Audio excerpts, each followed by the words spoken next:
지역의 운명을 가르는 투표가 오늘 저녁에 진행이 되죠. 이렇게 아무래도 질 것 같은 느낌이긴 한데 사우디가 너무 강력한데. 세계 박람회 엑스포. 세계 엑스포는 우리나라 사람들은 이 엑스포의 중요성을 잘 인지하지 못하고 있어요. 우리는 대전 엑스포를 했고 여수 엑스포를 해서 대전 엑스포 대단했거든요. 당시에 관람객이 한 4천만 명 정도 관람을 했다고 하니까 인구가 그 당시 4천만 명이었는데 4천만 명이 관람했대. 그러니까 세계에서도 많이 왔고 어쨌든 과학 엑스포였거든요. 그로 인해서 대전은 이제 대덕 연구단지 같은 것이 많이 잘 대유치돼서 과학 도시로 발전하게 됐고, 여수는 해양 박람회를 했죠. 근데 이건 세계 엑스포보다는 이제 간이 엑스포라고 할 수가 있죠. 이제 인증 엑스포가 있고 그 다음에 등록 엑스포가 있는데, 등록 엑스포는 5년마다 하는 엑스포고, 5년과 5년 사이에 이제 인증 엑스포를 지금 과학 엑스포나 해양 엑스포나 어떤 주제와 테마를 가지고 이렇게 하는 엑스포 박람회가 있어요. 규모도 이제 보통 이제 이 인증 엑스포는 길게 하면 석 달. 근데 등록 엑스포는 이제 6개월 정도. 참가국도 달라요. 인증 엑스포는 우리가 시설을 다 만들어서 각 국제에서 와가지고 임대하는 형식으로 하는 거고, 등록 엑스포는 본인들이 직접 짓는 거예요. 등록 엑스포의 건물로 아직도 남아있는 게 있는데, 제일 유명한 게 있는데, 파리 에펠탑이 1900년도에 미국에서 프랑스한테 세계 엑스포 박람회 유치한다고, 그거 한다고 에펠탑을 지어줬다가 박람회 끝나고 나서 철거할 거를 그냥 놔둔 거였거든요. 그런 등등의 유명한 시설들이 있어요. 근데 등록 엑스포는 역대로 제일 많이 사람들이 관람한 게 7천만 명.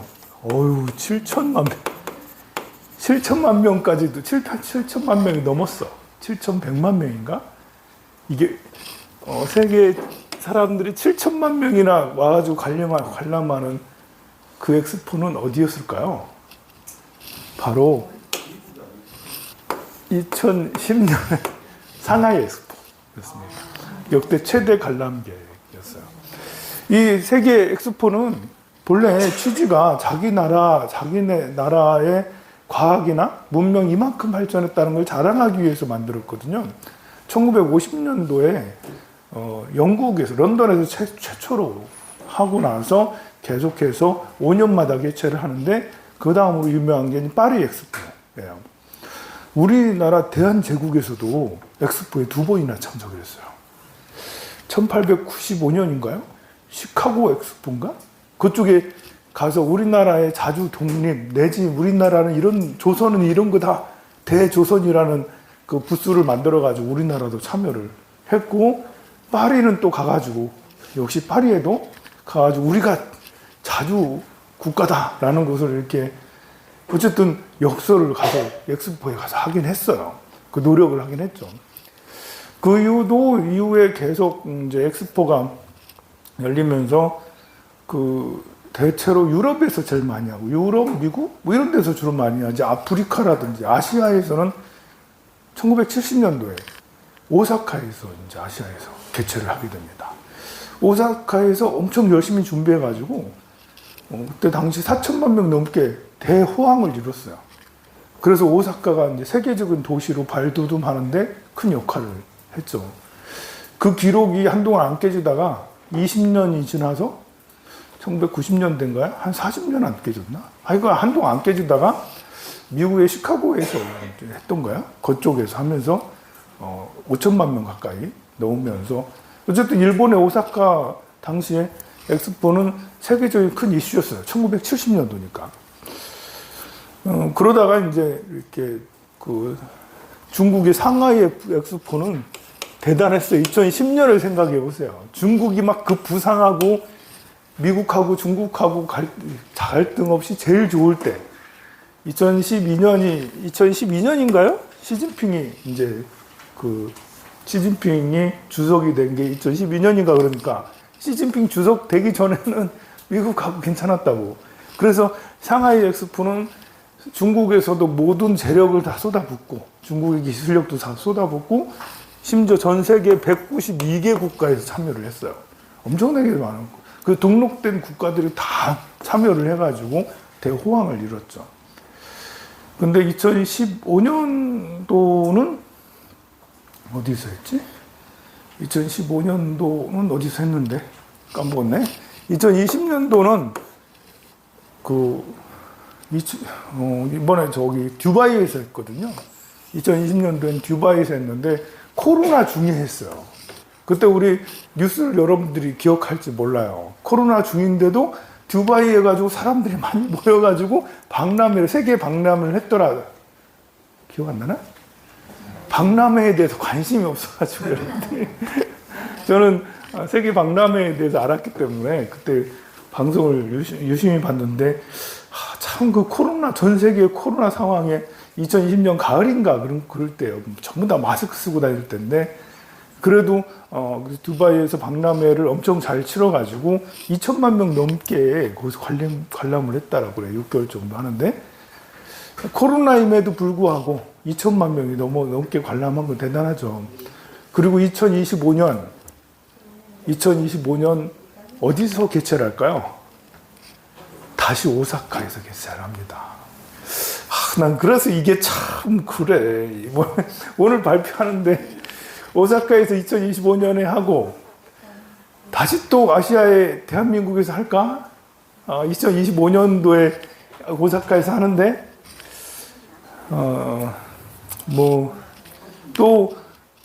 이 듀바이에서 했기 때문에 듀바이도 아시아고 오사카 또 나중에 또 사우디 또 다시 사우디로 오사카에다 사우디로 돌아가잖아요. 돌아갈 수도 있잖아요.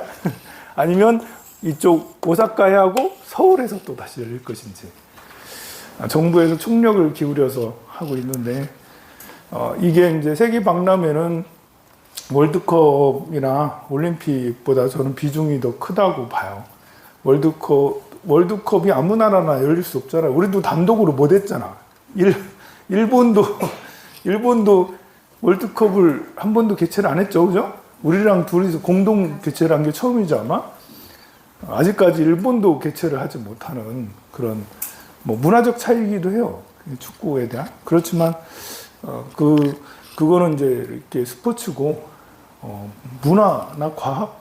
요즘 옛날에는 이제 자기네 나라의 과학 기술이 이렇게 많이 발전됐다는 걸 보여주지만 이제 2차 대전 이후로는 우리 지구가 나아가야 될 미래에 대해서 그 전시를 하고 각국의 박람회를 한다고 그러죠. 그래서 그리고 박람회들은 대체로 이렇게 수도이기보다는 지역에서 주로 많이 개최를 다른 나라에서도 마찬가지고 오사카에서 했잖아요. 이번 또 오사카 하고 그거는 이제 각 나라도 지방 분권이 중요하기 때문에 그런데 이번에도 우리나라는 지금쯤에 부산에서 반드시 해야 되지 않나라는 지금 이렇게 수도권으로 너무 집중되고 지방은 지금 소멸 위기에 처해 있는데 이것이 새로운 이제 활력을 줄 수 있는 그런 기회가 되지 않겠나. 지방이 살아날 수 있는 이것을 유치하지 않는다면 2035년에 다시 또 유치하는 그 노력을 할 수 있는데 2030년하고 2035년은 정말 다르니까요. 5년 후에 다시 이거를 막 열심히 해야 되는데 그러고 나서는 동력을 5년 후면 참 그렇습니다. 이 부산의 북항 주변에 거기를 전부 다 잘 꾸며가지고 이렇게 한다고 하는데요. 저는 이제 거기도 잘 꾸며서 이렇게 하는 것도 중요하겠지만 이렇게 공항, 가덕도 공항을 개최하기로 하면 가덕도 공항을 빨리빨리 건설해가지고 2029년까지 완료해서 쓸 수 있도록 한다고 그렇게 하는데요. 저는 가덕도 공항을 개항하는 게 더 이렇게 경제 효과가 더 크다고 생각을 해요. 굉장히 중요한 거다. 30년 동안 이쪽 동남권의 국제공항, 화물공항을 추진을 해왔으나 계속 무산됐거든요. 김해공항을 넓히냐, 밀양으로 가냐, 가덕도 하냐, 이렇게 해서, 이게 참, 이렇게 계속 연기되고 그랬는데, 또 다른, 이게 이제 이렇게 무안이라든지 대구라든지, 뭐, 새만금 공항하고 여기 동남권 공항하고는 좀 차이가 다르거든요. 그런 공항들 때문에 가덕도 공항도 필요 없다 이렇게 주장하는데, 그건 완전히 달라요. 우리나라의 공업, 우리나라는 제조업이 여전히 강세이기 때문에 제조업에서 4차 산업혁명으로 넘어가는데 중요한 것은 이제 큰 자동차, 큰 배 만드는 것도 중요하지만 로봇 산업을 이렇게 하려면 작은 것을 많이 잘 만들어서 조그마한 것들을 제대로 전기, 전자 제품들을 너무 잘 만들어야 될 필요가 있는데 그런 것들은 화물로 배로 이동하는 게 아니라 비행기로 물류, 화물 이동해서 수출을 해야 되는 건데 이 동남권에는 화물 공항이 크질 않아요. 김해는 화물이 공항이 조그만하기 때문에 그래서 화물 공항을 제대로 좀 크게 해서 어떤 화물 터미널 허브 작용을 할 수 있도록 가덕도가 그렇게 작용을 하면 그나마 항만으로도 이렇게 부산항은 훌륭하고 부산항 같은 위치가 잘 없잖아요. 앞으로 이제 저쪽 북극해가 열리게 되면 이쪽 북극해가 열리게 되면 중국으로 가는 물류를 전부 다 대한해협으로 해서 이렇게 가야 되거든요. 지금 중국의 물류들이 유럽으로 가려면 모두 다 말라카 해협으로 해가지고 이집트 대우나 글로 가서 다 가잖아요. 그 길보다는 대한해협으로 해가지고 북극으로 해서 올라가는 것이 훨씬 더 가깝거든요. 그러면 중간 기지로 부산만은 항구가 없거든요. 부산은 바다도 깊잖아. 큰 배들이 오고 갈 수 있는 큰 항만이 될 수가 있고요. 항만과 동시에 가덕도 공항이 열리면 그러면 이제 바다와 그리고 하늘을 전부 다 잡을 수 있는 그런 것이 되지 않겠나.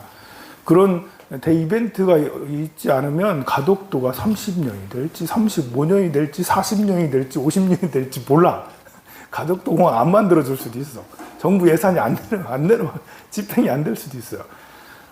지금까지 이렇게 예산을 움직이는 사람들이 대부분 수도권에 있는 국회의원들이 다 거의 대부분 움직였지 지역에 있는 국회의원들은 힘이 없어요. 이렇게. 우리 경상도 지역, 전라도 지역의 국회의원들은 무능해. 지금 하는 거 보면 알잖아. 자, 273페이지. 신선의 세계 할 차례인가요? 했나요? 안 했어요? 263. 지난주에 우리 볼링장에서 열정을 바라는 바람에 많이 끊겼네요. 263페이지는 넘어가고 268페이지 귀신의 세계. 이게 지옥의 세계가 앞전까지 한 거예요. 이제 귀신의 세계. 아나나 이 모든 중생들이 계율을 그릇하여 지키지 아니하였거나 보살계를 범하였거나 부처님의 열반을 헐뜯었거나 그 밖에 여러 가지 업보로 오랜 세월 동안 불에 타는 과보를 받다가 뒤에 다시 죄가 끝나면 모든 귀신의 형체를 받느니라. 그러니까 이 능경의 과보의 형태는 지옥에서 과보를 다 받고는 귀신으로 태어난다. 그리고 귀신의 과보를 다 받고는 축생으로 태어난다. 라는 그런 구조예요.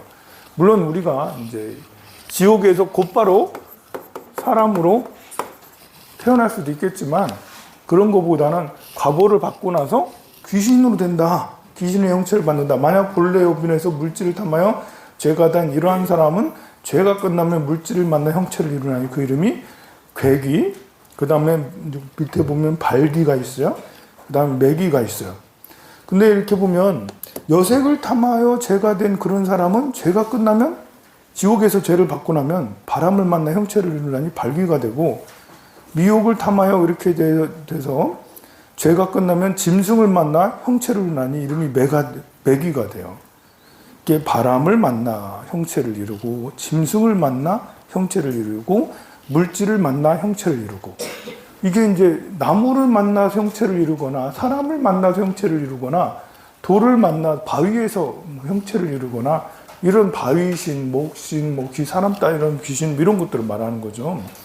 또 곤충을 만나 형체를 또 이룬다네. 그런 건 고독귀라고 그래요. 고독귀.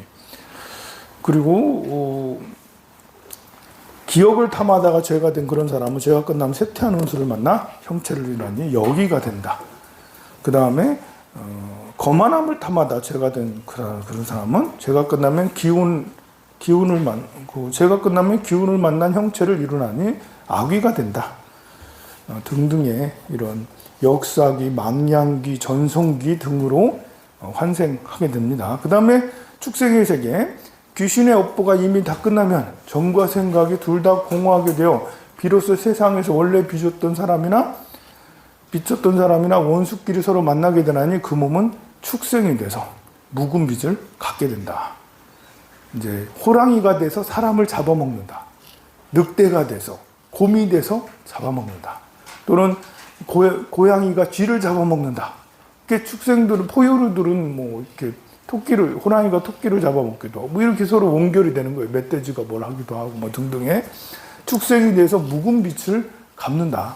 여기서도 묵은 빚을 갚아요. 제대로 좀 잘 갚는 건 소죠. 일을 해서 갚는다. 원결을 갚는 게 아니라 빚을 갚는 이런 것이 이제 소 같은 것이죠. 물건에 붙었던 괴기는 물건이 사라지고 업보가 닿으면 세상에 생겨나는데 대부분 올빼미 종류가 된다고. 또 바람에 붙었던 가뭄귀신은 바람이 사라지고 업보가 닿으면 세상에 나는데 구징된다. 구징은 어떤 징조를 이제 알려주는 그런 종류를 말해요. 또 짐승에 붙었던 매귀는 짐승이 죽고 업보가 닿으면 세상에 생겨나는데 대부분 여우 같은 종류가 된다네요. 곤충에 붙었던 고기는 곤충이 죽고 나면 업보가 닿으면 독한 종류가 되고요. 새운을 만났던 여우는 새운이 끝나고 업보가 닿으면 세상에 생겨나오는데 대부분 회충 같은. 이제 회충이 영혼이 있냐 없냐 이렇게 됐을 때 회충도 있나. 이제 그 군뱅이가 영혼이 있냐, 군뱅이도 있나 이렇게 그런 것 같네요. 그죠? 여기 보면 그렇게 나오네요. 어둠에 붙었던 귀신은 어둠이 사라지고 업보가 닿으면 그러면 대부분의 의복의 원류를 만드는 종류가 돼요. 의복의 원류 이렇게 그러면 누에 같은 이런 거겠네요. 누에. 그리고 정령과 어울렸던 귀신은 어울림이 사라지고 업보가 닿으면 그럼 계절을 따라다니는 종류가 되네요. 기러기가 이렇게 청둥오리, 기러기, 이런 제비, 이런 것이 되겠네요. 그리고 사람에게 의지하였던 귀신은 사람이 죽고 업보가 끝나면 사람을 따르는 종류. 그러면 이제 애견, 이렇게 같이 반려동물 같은 이런 것이 되겠네요. 그래서 사람이 죽고 나서 반려동물 되기도 하지만 사람을 따라다니던 귀신이 그 사람이 죽고 나면 반려동물로 태어날 수도 있다. 그래서 사람하고 비슷한 행동들을 하더라. 전에 사람 따라다니던 귀신이었기 때문에. 능경에 의하면 그런 거예요. 능경에서 이렇게 보기도 합니다. 그래서 이 아나나 이들은 모두가 업보의 불길이 말라졌으므로 저 묵은 빛을 갖고 다시 축생이 되었으니 그런 것들도 모두가 허망한 업보로 불러들인 것이다. 만약 보리를 깨달으면 곧 이 허망한 인연이 본래 있었던 것이 아니므로 내가 말한 것과 같이 보련한 등과 유리왕과 선성비구 같은 악업은 본래 스스로 불러일으킨 것이지 하늘에서 내려온 것도 아니고 땅에서 솟아오는 것도 아니다. 굉장히 중요한 말씀이죠. 본래 스스로 불러일으키는 것이다. 지옥이든 귀신이든 축생이든 모두 다 허망한 것들이다. 내가 지어서 받는 것들이고 허망한 것이라서 집착하지 말라. 허망한 생각으로 불러들인 것이므로 스스로 받는 것이니 보리의 마음속에는 모두 다 부질없이 허망한 생각으로 얽혀 맺혀진 것이다. 지옥의 세계, 귀신의 세계, 인간의 세계 모두 다 허망한 물거품 같은 그런 것들이다.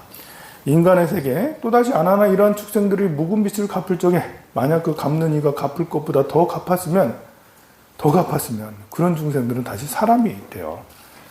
지난날 더 갚았던 것을 도로 찾게 되나니 소가 열심히 일을 하는데 너무 많이 했어.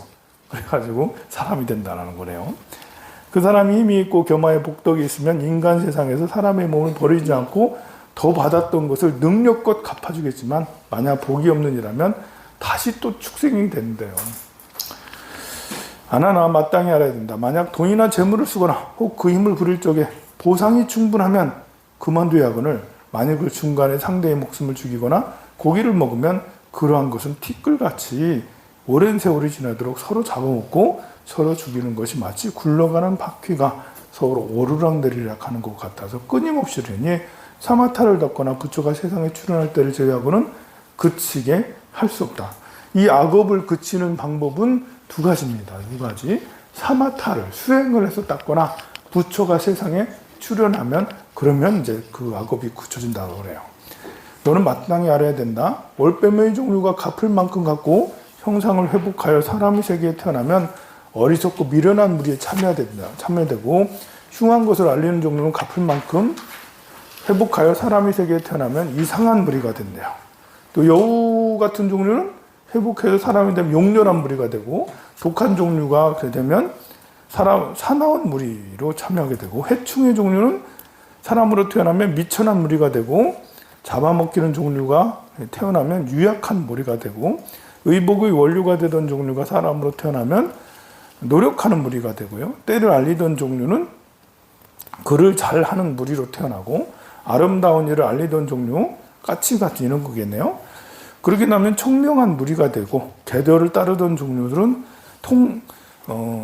사람으로 태어나면 통달하는 무리가 된다네요. 아나나 그들은 다 묵은 빚을 갚았기 때문에 다시 사람의 길을 회복하였으니 모두 시작 없는 과거로부터 업보에 얽혀서 뒤바뀌어 서로 낳고 서로 죽이고 하느니라. 부처님을 만나지 못하거나 바른 법을 듣지 못하여 번뇌 속에서 법이 그렇게 윤존하도록 인다니. 그러니까 이 지옥이든 귀신이든 축생이든 인간이든 모두 다 물질 세계거든요. 물질. 몸이 있어. 형상이 물질로 아주 단단해요. 그리고 산이든 바다든 보여지는 형상들도 물질이 단단해. 그래서 이 물질들이 모두 다 이제 서로 얽히고 설켜가지고 이렇게 또 죽고 또 살고 또 죽고 또 살고 원결이 계속돼서 이 지옥, 악의, 축생, 귀신, 인간 이쪽 세계에서는 물질에 눌려 살아가 물질에 얽매인 감옥처럼 그렇게 계속 윤회하면서 살아간다는 것이죠. 신선의 세계부터는 조금 달라요. 지금까지는 여기 물질이 모두 다 강해. 요즘 땅을 딛고 있고 바다가 있고 산이 뭐 있고 그러잖아요. 지옥도 역시 더 센 물질들로 가 있어요. 사람은 그래도 그 물질을 넘어서 자동차를 타고 다니고 비행기를 타고 다니지만 축생은 여전히 소, 돼지, 말은 여전히 이 강한 물질을 막으면 뭐 어떻게 벗어날 수가 없죠. 지옥은 더 그렇고요.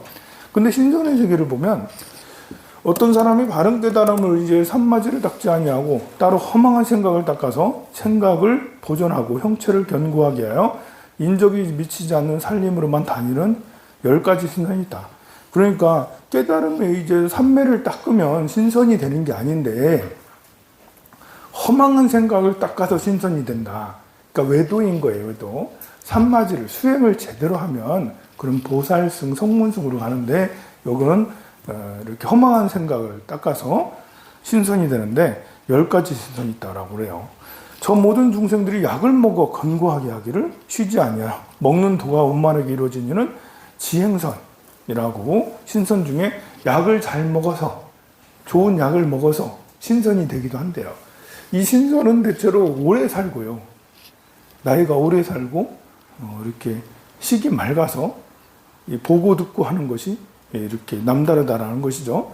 또 풀과 나무를 견고하게 하기를 쉬지 아니하여 약의 도가 원만하게 이루어지는 비행선. 지행선하고 비행선하고 비슷하네요. 지행선은 약을 먹어서 그렇게 되는 거고, 비행선은 풀과 나무, 콩하고 솔잎만 먹어. 콩하고 솔잎만 먹으면 신선이 된다라고는 그런 썰이 있어요.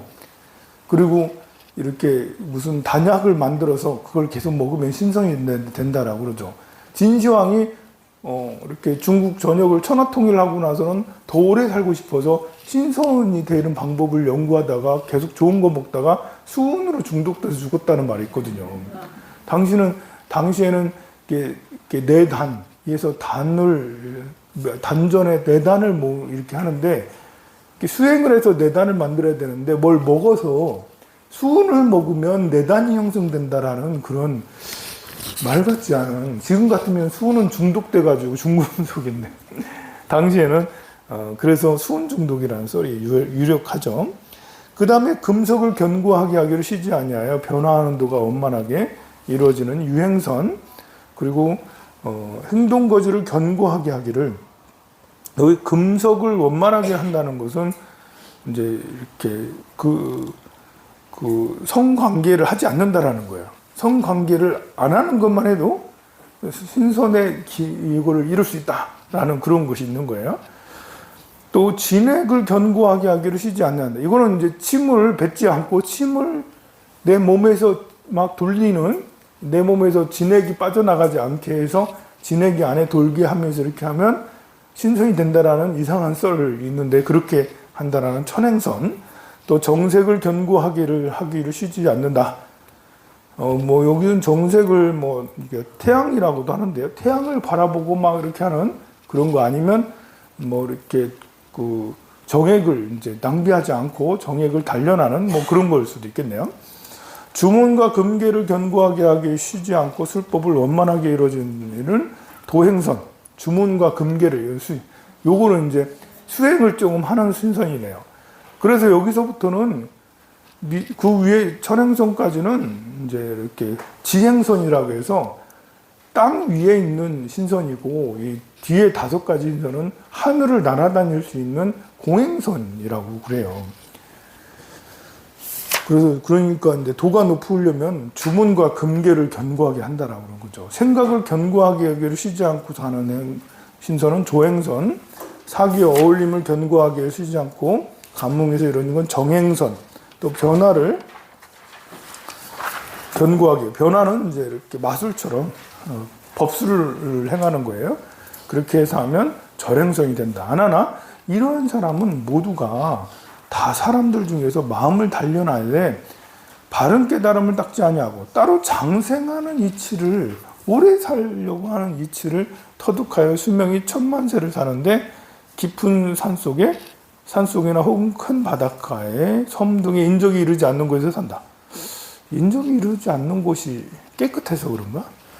뭐 삼천갑자 동방석, 이것도 이제 신선의 일종이거든요. 동방석이 신선이거든요. 삼천갑자나 살았대. 삼천갑자는 3000 곱하기 60이잖아요. 1갑자가 60년이니까. 그럼 3000 곱하기 60하면 36만 년인가? 360만 년인가요? 내가 곱하기를 잘 못해가지고 그렇게 오래 살았어요.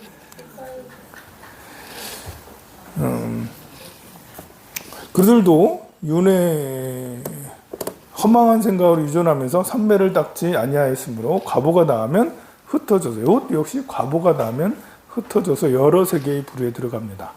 그 다음에 천상의 세계예요. 안하나 모든 사람들이 항상 머물기를 구하지 아니하여 아내와 첩에 대한 은혜를 버리지 못했다 하더라도 삿된 음욕에는 마음이 흘러 빠져지지 않아서 맑고 고야의 빛을 발하는 이는 죽은 뒤에 해와 달을 이웃하게 되나니. 해와 달을 이웃하네요. 이게 사천왕이 됩니다. 그러니까 부인 정도는 있어도 괜찮아.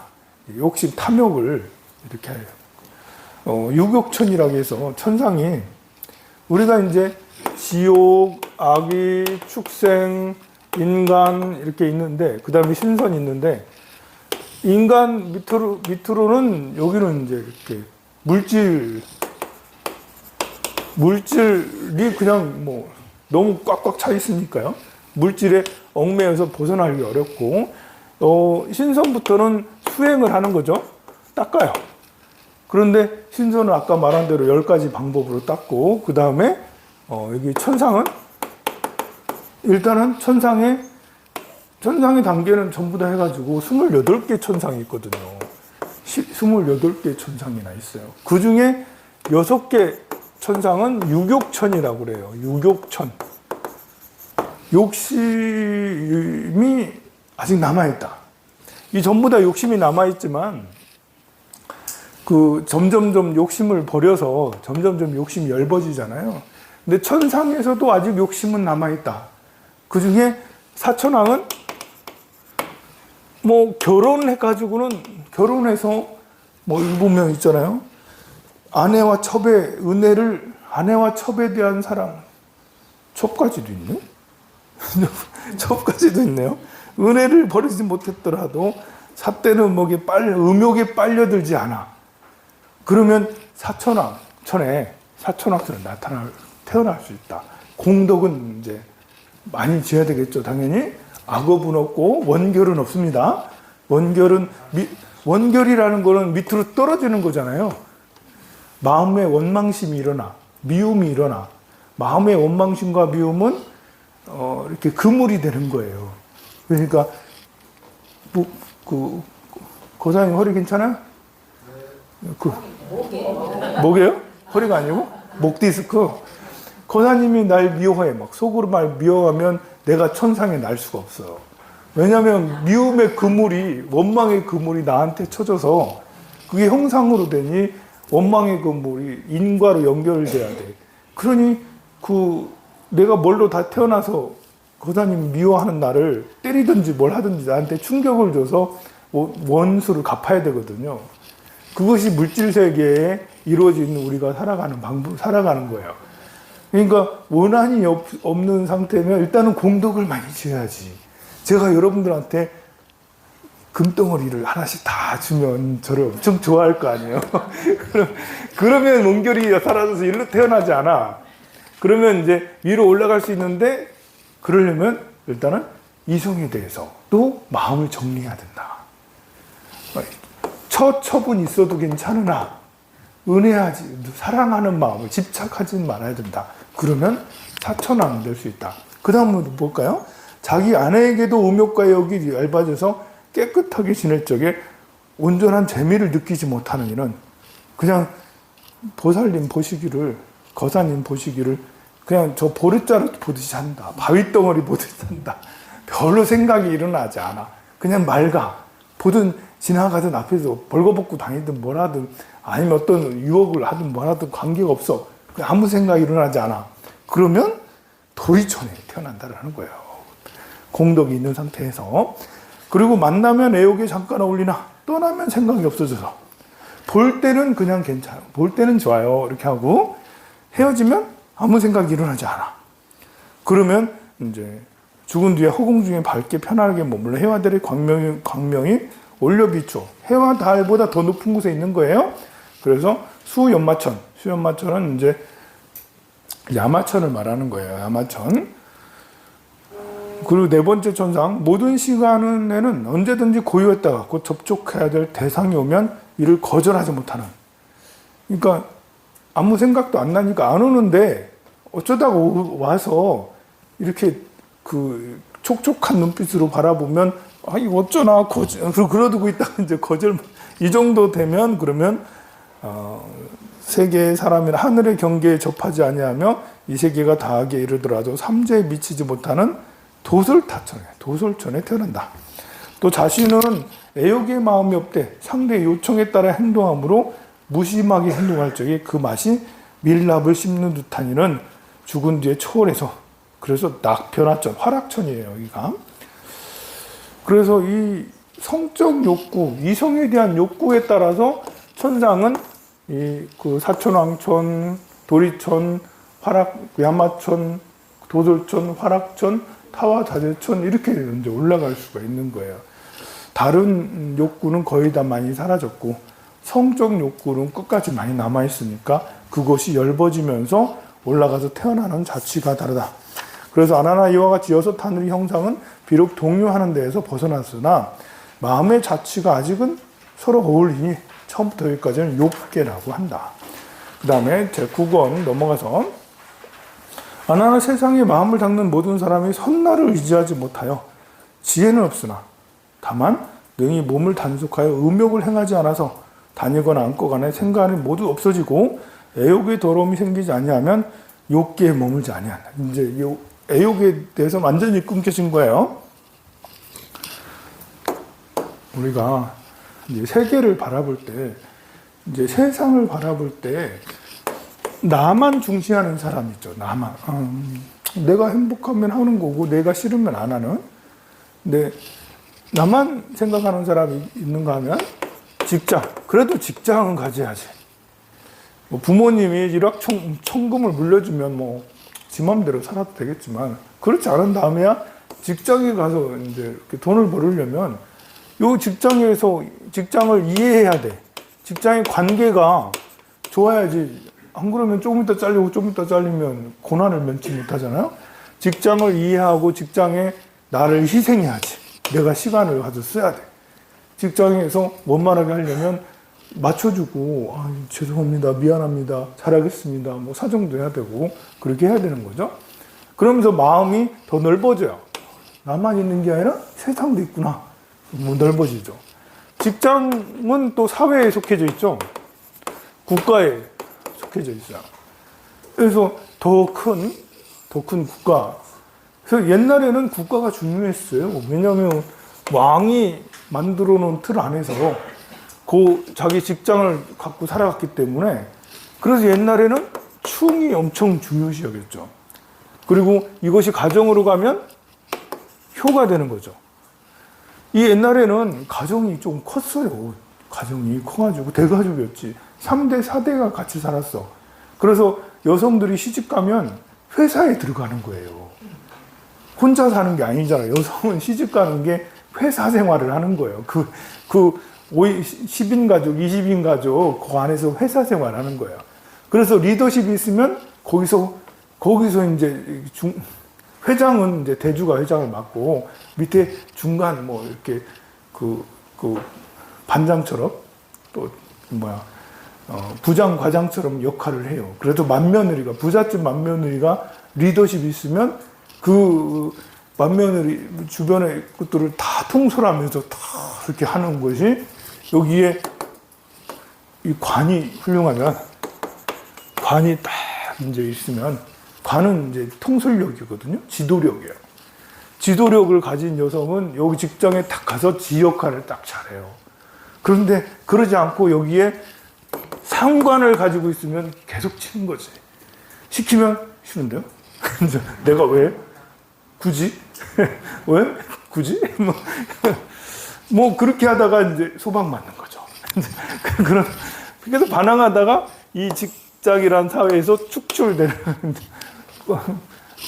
쫓겨나는 거예요. 그래서 나 혼자 골방에 들어 앉아가지고 인생을 한탄하면서 이렇게, 옛날에 혼자 산다는 것은 그냥 지옥에 있는 거랑 비슷했어요. 사람들이 알아주질 않고 나를 행복하게 하는 것들이 하나도 없게 돼. 보면 삶의 가치가 자존감이 팍 떨어지죠. 옛날에는 이 사회에 들어가서 직장, 자기 대가족 거기서 의미 있는 역할을 해야 돼. 아니면 밭일을 잘하든지 밥을 잘하든지 아니면 나무라도 갈비라도 많이 이렇게 해오든지 뭐 그렇게 해야지. 직장에서 내 역할이 있어가지고, 직장인데 집에서 우리 가족 공동체에서 내 역할이 있어서 내가 의미 있는 사람, 그렇게 되면 살죠. 그런데 이제 더 나아가가지고 국가 일을 하려고 과거 시험을 보는 거죠. 이제 여기서 대주가, 여기 청년이 이렇게 대주의 아들이 열심히 공부해가지고 나는 과거 시험을 봐서 국가에 소속될 거야. 그럼 국가의 녹을 받아가지고 요 직장이 더 가족 사회가 더 탄탄해지죠. 여기서 진사 시험에 합격해가지고 우리는 진사에 뭐 이렇게 나라의 녹을 먹는 가족이다, 이렇게 하는 거죠. 그래서 이게 마음이 나의 직장을 이해하고 더 나아가서 국가를 이해하는 거에 하는 것은 사실 나의 희생이 따르는 거예요. 나를 여기에 초점 맞추는 거죠. 내 기분에 초점 맞추면 내가 무너져. 내가 있는 가족 공동체가 무너지고 사회가 막 무너지죠. 근데 내가 희생을 해서 내가 우리 가족 공동체를 이해하고 내가 국가를 이해하고, 근데 이해라는 것은 다른 게 아니에요. 희생이에요. 국가를 위해서 희생하고 우리 가족 공동체를 위해서 희생하고. 옛날에 이런 것이 중요했어요. 요 국가는 또 조상이기도 해요. 옛날에는 4살 차이 나면 그냥 궁합 보지도 않고 데려갔어요. 왜 그러냐면 나이는 조상이거든요. 이 조상, 나이가 4살 차이 난다는 것은 조상하고 조상끼리 합이 맞는다는 거예요. 그래서 지금은 조상하고 사는 게 아니잖아. 지금은 1대1 결혼하면 딱 이제 아파트 사가지고 둘이 살잖아. 그래서 지금은 개개인이 중요한 거예요. 그리고 집안이 중요할 수도 있어요. 조상 말고 부모가 반대하기도 해. 딱 봤더니 얘가 재수없어. 사위 될 놈이 재수없어. 반대, 절대 반대. 절대. 이러면 그러면 이제 같이 살 경우에는 문제가 돼요. 부모하고, 이렇게 신혼부부하고 부모랑 같이 살 때는 이것이 이제 크게 작용하는 거죠. 이게 서로 이제 미움이 있을 수 있잖아. 서로 안 맞아. 그래서 반대하는 거예요. 월이 서로 충되고 막 이러면. 그런데 지금은 그런 것도 필요 없잖아요. 서로가 좋으면 돼요. 그래서 지금은 궁합 볼 필요가 없어요. 왜냐하면 둘이 좋다, 만난다는 건 둘이 좋다는 거거든요. 같이 부모랑 살면 또 다르지만. 그래서 이렇게 조상 자리가 이제 4살 차이가 나면 조상은 무조건 합이다. 이거는 따져볼 필요도 없다. 그냥 만든 거다. 그리고 옛날에는 띠 가지고 저걸 봐요. 뭐지? 이 손가락 하는 걸. 이걸 보고 당사주. 이 옛날에 길거리 가다가 할아버지가 책 펴놓고 이거 보는 거 있잖아요. 의외로 옛날에는 잘 맞았어요. 지금은 잘 안 맞아요. 왜 옛날에는 잘 맞았냐면 당사주는 띠 가지고 얘기하거든요. 옛날에는 띠가 중요했어요. 내가 무슨 띠가 되느냐가, 왜냐면 옛날은 이게 중요했어요. 국가, 사회가 중요했어요. 지금은 내가 중요한 시대가 돼버렸어요.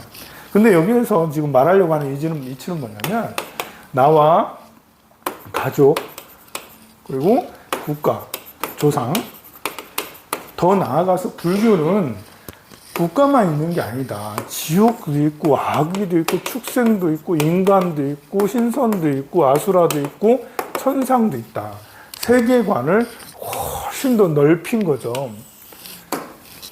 그러면서 불교는 자신의 해탈, 나의 해탈도 얘기를 해요. 나의 해탈. 우리 과거에 국가가 이제 중요할 때는 너의 기분은 중요한 게 아니야. 나라가 시키는 대로 생사여탈권은 왕이 가지고 있지.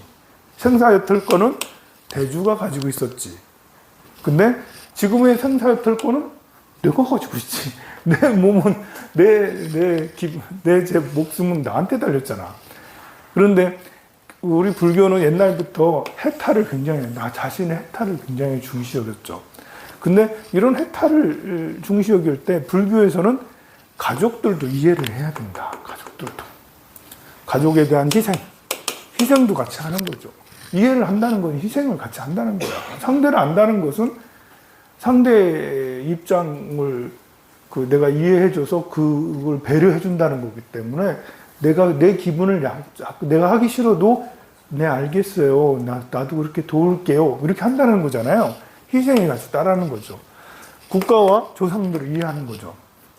역시 더 나아가서 지옥의 중생을 제도하는 지장보살처럼, 관세음보살처럼, 악의 축생 어디 가나 이들을, 나를 찾는 모든 이들은 내 이름을 부르면 언제든지 달려가서 너희들을 도와주겠어 라고. 근데 내 이름을 부르면 다 도와주려면 지옥 중생이면 지옥의 중생을 알아야 되고, 악의를 알아야 되고, 축생을 알아야 되고, 인간을 다 알아야 되잖아요. 그냥 내가 능력장이니까 그냥 널 무조건 도와줘. 이거하고는 차원이 다른 거예요. 지옥을 이해하고 악의를 다 이해하는 거죠. 그래서 불교 해탈이라는 건 사실 그래서 좀 어려운 거예요. 나만 나도 해탈을 해야 되고, 다른 중생들도 다 해탈을 해야 되고. 근데 어렵다고 해가지고 하지 말아야 된다 이런 건 아니에요. 어렵지만 이렇게 해가는 게 더 행복한 거예요. 우리가 나 개인의 시대라고 해서 나만 행복하면 돼 라고 해서 진짜 행복한가? 아니잖아요. 사회에 나가서 가족과 잘 지내고 사회 직장에서도 잘 지내고 이런 것들이 필요하단 말입니다. 지금 이 시대에 내가 중요하다는 것은 참 저는 좋은 시대라고 생각을 해요. 불교적 시대라고 생각해요. 그런데 자칫하다가 나만 중요해, 우리 가족만 중요해 라고 해서 이렇게 양심 없는 그런 경우들이 발생하기 때문에 좀 그래서 이런 종교가 필요하지 않나?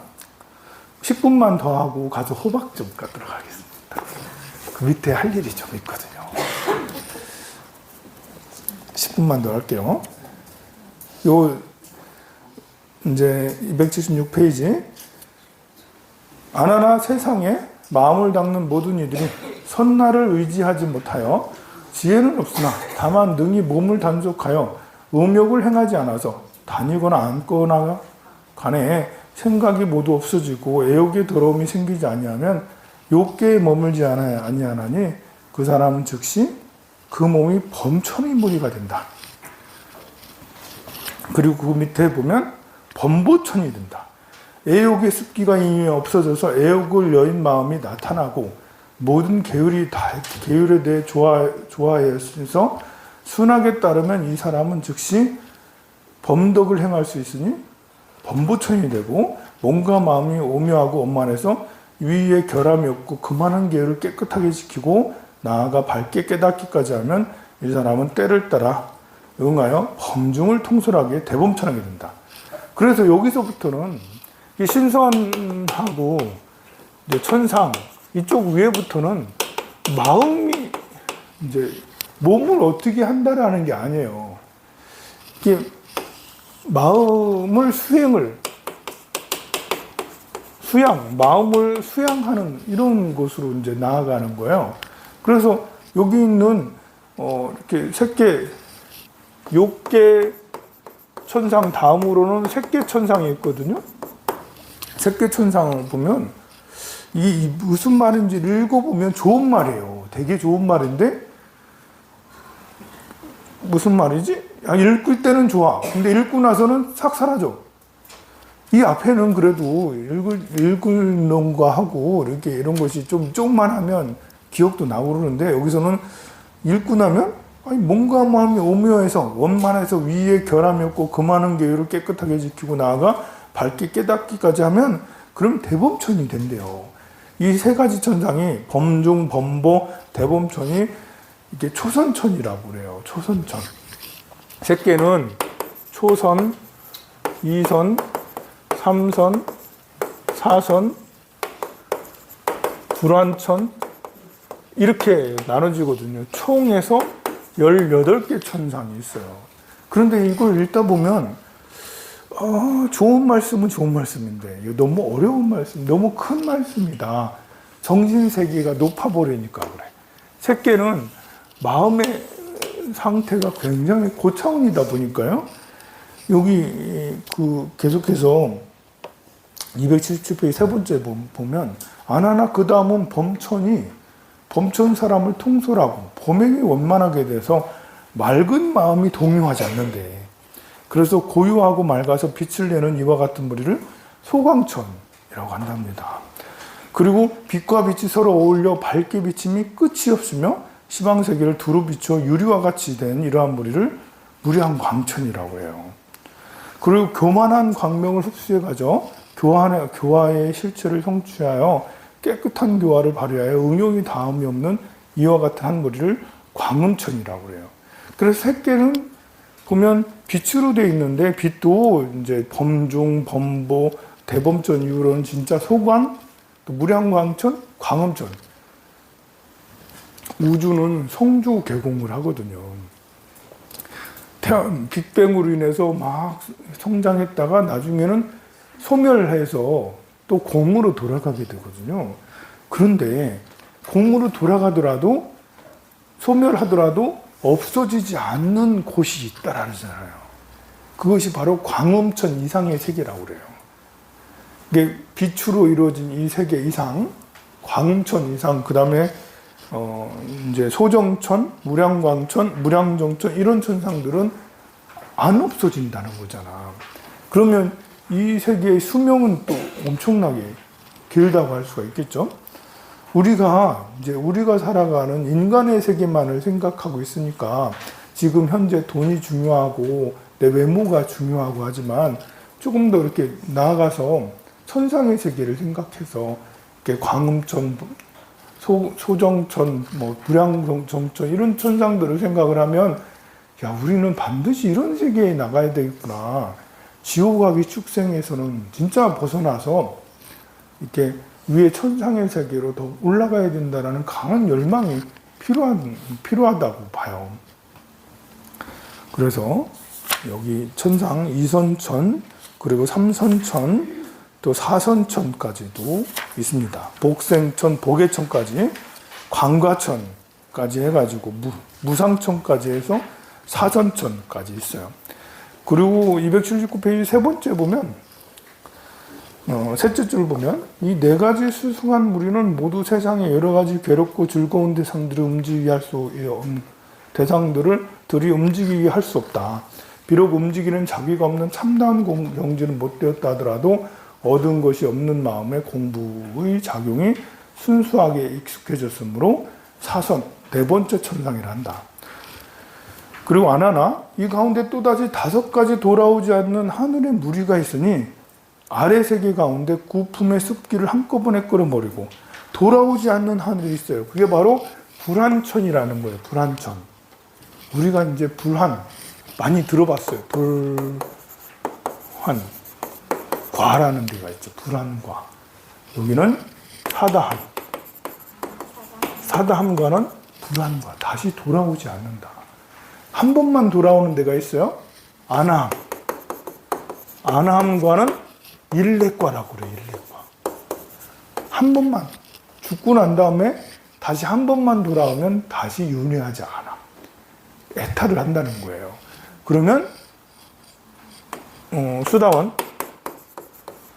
수다원과는 임육과 또는 예육과라고 그러는데요.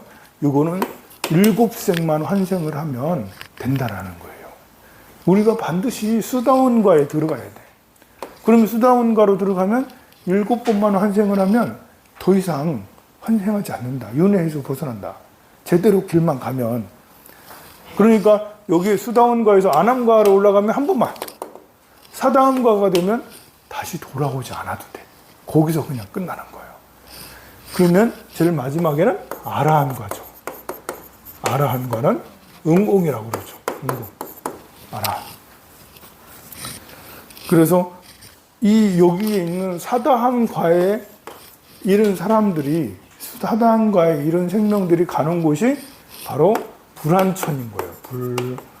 불한천이고, 이걸 다른 말로 오정거천, 깨끗한 사람이 거주하는 천상이다 해서 오정거천이라고 합니다.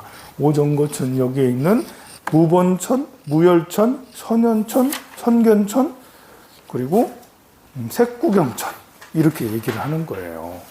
색구경천이 제일 높아요. 불한천 중에. 색구경천. 구경이란 건 끝이에요. 세계에서는 가장 끝. 요걸 보고 아가니타 천상이라고도 해요. 아가니타. 여기 법화경에 보면 아가니타 천상 나와요. 여기가 세계의 끝이다 라는 것입니다. 세계의 끝이라고 그냥 우주 끝이 아니에요. 세계의 끝. 또 오정거천에 들어가니까 아직 아라한이 되지 않은 거예요. 그러면 그 예수는 어디쯤인가? 예수는 하나님의 아들인데 예수는 아나함과 사다함과 한 번만 더 같이 돌아오면 된다. 아니면 다시는 돌아오지 않아도 된다. 불안과 안함. 글쎄요. 그럼 예수의 아버지 하나님은 어디쯤일까? 하나님은 여기쯤에 있어요. 우리 불교에서 볼 때 하느님은 도리천이거든요. 천상 중에 제일 낮은 18개의 천상 중에 28개의 천상 중에 제일 밑에서 두 번째. 거기를 이제 도리천이라고 부르는데, 그 도리천이 옥황상제거든요. 옥황상제. 동양에서는 옥황상제라고 부르고, 저쪽 유대교에서는 여호와라고 부르는 거지. 그래서 불교에서 볼 때 하나님이 더 세, 부처님이 더 세, 이것은 말도 안 되는, 비교가 안 되는 거예요. 비교의 대상이 아니야. 왜냐하면 부처님은 이런 세계를 초월해 있는 거고, 그 여호와는